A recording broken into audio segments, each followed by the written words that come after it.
Hi ಸ್ನೇಹಿತರೆ, ಶಾನ್ ಕನ್ನಡ ಚಾನಲ್ಗೆ ಸ್ವಾಗತ. ನಾನಿವತ್ತು ಸ್ವಲ್ಪ ಡಿಫ್ರೆಂಟ್ ಆಗಿ ಬಹಳ ರುಚಿಯಾಗಿರುವಂಥ ಆಲೂ ಗ್ರೇವಿ ಯಾವ ರೀತಿ ಮಾಡೋದು ಅಂತ ತಿಳಿಸ್ಕೊಡ್ತಾ ಇದ್ದೀನಿ. ಪೂರಿ ಚಪಾತಿ ಮಾಡಿದಾಗ ಈ ರೀತಿ ಆಲೂ ಗ್ರೇವಿ ಮಾಡ್ಕೊಳ್ಳಿ, ಸಕ್ಕತ್ತಾಗಿರುತ್ತೆ. ಸೊ ಬನ್ನಿ ಮಾಡೋದು ಯಾವ ರೀತಿ ಅಂತ ನೋಡೋಣ. ನಾನಿಲ್ಲಿ 4 ಆಲೂಗಡ್ಡೆನ ಬೇಯಿಸಿ ಸಿಪ್ಪೆ ತೆಗೆದು ಈ ರೀತಿ ಸ್ವಲ್ಪ ಮ್ಯಾಶ್ ಮಾಡಿ ತೆಗೆದಿಟ್ಕೊಂಡಿದ್ದೀನಿ. ಪೂರ್ತಿಯಾಗಿ ಮ್ಯಾಶ್ ಮಾಡ್ಕೊಳ್ಬಾರ್ದು. ದೊಡ್ಡ ಸೈಜಿಂದು 4 ಆಲೂಗಡ್ಡೆನ ಉಪಯೋಗಿಸಿರೋದು. ನಂತರ ಈಗ ಒಂದು ಬ್ಲೆಂಡರ್ ಜಾರ್ ತಗೊಂಡು ಮೆಣಸಿನ್ಕಾಯಿ 6, ಅರ್ಧ ಇಂಚು ಶುಂಠಿ, 4 ರಿಂದ 5 ಎಸಳು ಬೆಳ್ಳುಳ್ಳಿ, ಸ್ವಲ್ಪ ಪುದೀನ, ಸ್ವಲ್ಪ ಕೊತ್ತಂಬರಿ ಸೊಪ್ಪು. ಪುದೀನಾಗಿಂತ ಕೊತ್ತಂಬರಿ ಸೊಪ್ಪು ಸ್ವಲ್ಪ ಜಾಸ್ತಿ ಉಪಯೋಗಿಸಬೇಕು. 4 ಲವಂಗ, 1 ಪೀಸ್ ಚಕ್ಕೆ, ಬೇಕಾದಷ್ಟು ನೀರು ಸೇರಿಸ್ಬಿಟ್ಟು ಇದನ್ನು ನುಣ್ಣಗೆ ಪೇಸ್ಟ್ ಮಾಡಿ ತೆಗೆದಿಟ್ಕೊಳ್ಳಿ.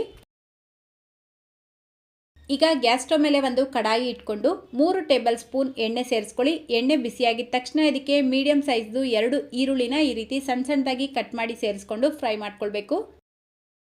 ನೋಡಿ, ಈರುಳ್ಳಿ ಬಣ್ಣ ಈ ರೀತಿ ಲೈಟಾಗಿ ಚೇಂಜ್ ಆಗ್ತಾ ಇದ್ದಂಗೆ ಇದಕ್ಕೆ ನಾವು ಮೊದಲೇ ರುಬ್ಬಿಟ್ಕೊಂಡಿರುವಂಥ ಮಸಾಲೆ ಪೇಸ್ಟ್ ಹಾಕ್ಕೊಳ್ಬೇಕು. ಅದೇ ಬ್ಲೆಂಡರ್ ಜಾರ್ಗೆ ಸ್ವಲ್ಪ ನೀರು ಹಾಕಿ ಮಿಕ್ಸ್ ಮಾಡಿಬಿಟ್ಟು ಸೇರಿಸ್ಕೊಳ್ತಾ ಇದ್ದೀನಿ. ಈಗ ಈ ಮಸಾಲೆನ ಒಂದು 3-4 ನಿಮಿಷ ಚೆನ್ನಾಗಿ ಮಿಕ್ಸ್ ಮಾಡ್ಕೊಳ್ತಾ ಫ್ರೈ ಮಾಡ್ಕೊಳ್ಬೇಕು. ಇದರ ಜೊತೆಗೇ ಮೀಡಿಯಂ ಸೈಜ್ದು 1 ಟೊಮೆಟೊನು ಸೇರಿಸ್ಕೊಂಡು ಫ್ರೈ ಮಾಡ್ಕೊಳ್ಬೇಕು.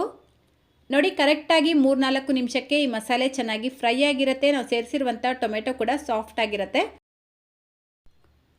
ಈಗ ಇದಕ್ಕೆ 1 ಟೀ ಸ್ಪೂನ್ ಧನಿಯಾ ಪುಡಿ, 1/4 ಟೀ ಸ್ಪೂನ್ ಅರಿಶಿನ, ಅರ್ಧ ಟೀ ಸ್ಪೂನ್ ಜೀರಿಗೆ ಪುಡಿ, ಅರ್ಧ ಟೀ ಸ್ಪೂನ್ ಗರಂ ಮಸಾಲ, ರುಚಿಗೆ ತಕ್ಕಷ್ಟು ಉಪ್ಪು ಹಾಕ್ಬಿಟ್ಟು ಇದೆಲ್ಲವನ್ನು ಚೆನ್ನಾಗಿ ಮಿಕ್ಸ್ ಮಾಡ್ಕೊಳ್ಬೇಕು. ಸ್ನೇಹಿತರೆ, ಈ ವಿಡಿಯೋ ಇಷ್ಟ ಆದರೆ ಪ್ಲೀಸ್ ಈ ವಿಡಿಯೋಗೊಂದು ಲೈಕ್ ಮಾಡೋದನ್ನು ಮಾತ್ರ ಮರಿಬೇಡಿ. ನೋಡಿ, ನಾವು ಸೇರಿಸಿರುವಂಥ ಎಲ್ಲ ಮಸಾಲೆನೂ ಚೆನ್ನಾಗಿ ಮಿಕ್ಸ್ ಮಾಡ್ಕೊಂಡಿದ್ದ ನಂತರ ಇದಕ್ಕೆ ನಾವು ಮೊದಲೇ ಬೇಯಿಸಿ ಸಿಪ್ಪೆ ತೆಗೆದು ಮ್ಯಾಶ್ ಮಾಡಿ ಇಟ್ಕೊಂಡಿರುವಂಥ ಆಲೂಗಡ್ಡೆನ ಸೇರಿಸ್ಬಿಟ್ಟು ಮಿಕ್ಸ್ ಮಾಡ್ಕೊಳ್ಬೇಕು. ಇದರ ಜೊತೆಗೆ ನೀವು ಬೇಕಿದ್ರೆ ಸ್ವಲ್ಪ ಬೇಯಿಸಿರುವಂಥ ಬಟಾಣಿ ಕೂಡ ಸೇರಿಸ್ಬೋದು, ಇನ್ನೂ ಚೆನ್ನಾಗಿರುತ್ತೆ. ಈಗ ಇದಕ್ಕೆ 1 ಕಪ್ಪಷ್ಟು ನೀರು ಹಾಕ್ಬಿಟ್ಟು ಒಂದ್ಸಲ ಮಿಕ್ಸ್ ಮಾಡಿ ಲಿಡ್ನ ಕ್ಲೋಸ್ ಮಾಡಿಬಿಟ್ಟು ಲೋ ಟು ಮೀಡಿಯಂ ಫ್ಲೇಮಲ್ಲಿ 4 ರಿಂದ 5 ನಿಮಿಷ ಈ ಮಸಾಲೆನ ಚೆನ್ನಾಗಿ ಕುದಿಯೋದಕ್ಕೆ ಬಿಡಬೇಕು. ನೋಡಿ, ಕರೆಕ್ಟಾಗಿ 5 ನಿಮಿಷಕ್ಕೆ ನಾವು ಸೇರಿಸಿರುವಂಥ ನೀರಿನ ಪ್ರಮಾಣ ಕಡಿಮೆ ಆಗಿರುತ್ತೆ. ಈಗ ಇದಕ್ಕೆ ಅರ್ಧ ಟೀ ಸ್ಪೂನ್ ಕಸೂರಿ ಮೆಥಿನ ಸೇರಿಸ್ಬಿಟ್ಟು ಒಂದ್ಸಲ ಮಿಕ್ಸ್ ಮಾಡಿ ಗ್ಯಾಸ್ ಫ್ಲೇಮ್ನ ಆಫ್ ಮಾಡ್ಕೊಳ್ಳಿ. ಕಸೂರಿ ಮೆಥಿ ಸೇರಿಸ್ಕೊಳ್ಳೋದ್ರಿಂದ ಫ್ಲೇವರು ಟೇಸ್ಟು ಚೆನ್ನಾಗಿರುತ್ತೆ. ಸೊ ಮಿಸ್ ಮಾಡ್ದಿರ ಸೇರಿಸ್ಕೊಳ್ಳಿ. ಸೊ ಅಷ್ಟೇ, ಈಗ ಸಖತ್ ಟೇಸ್ಟಿಯಾಗಿರುವಂಥ ಆಲೂ ಗ್ರೇವಿ ರೆಡಿಯಾಗಿದೆ. ಇದನ್ನು ಬಿಸಿ ಬಿಸಿ ಪೂರಿ ಜೊತೆಗೆ ಟ್ರೈ ಮಾಡಿ, ಸಖತ್ತಾಗಿರುತ್ತೆ. ಚಪಾತಿ ಜೊತೆಗೂ ಚೆನ್ನಾಗಿರುತ್ತೆ. ಪೂರಿ ಯಾವ ರೀತಿ ಮಾಡೋದು ಅಂತ ಈಗಾಗಲೇ ವಿಡಿಯೋ ಶೇರ್ ಮಾಡಿದ್ದೀನಿ. ಆ ವಿಡಿಯೋ ಲಿಂಕ್ ಡಿಸ್ಕ್ರಿಪ್ಷನ್ ಬಾಕ್ಸಲ್ಲಿ ಕೊಟ್ಟಿರ್ತೀನಿ, ನೀವು ಚೆಕ್ ಮಾಡ್ಕೊಳ್ಬೋದು.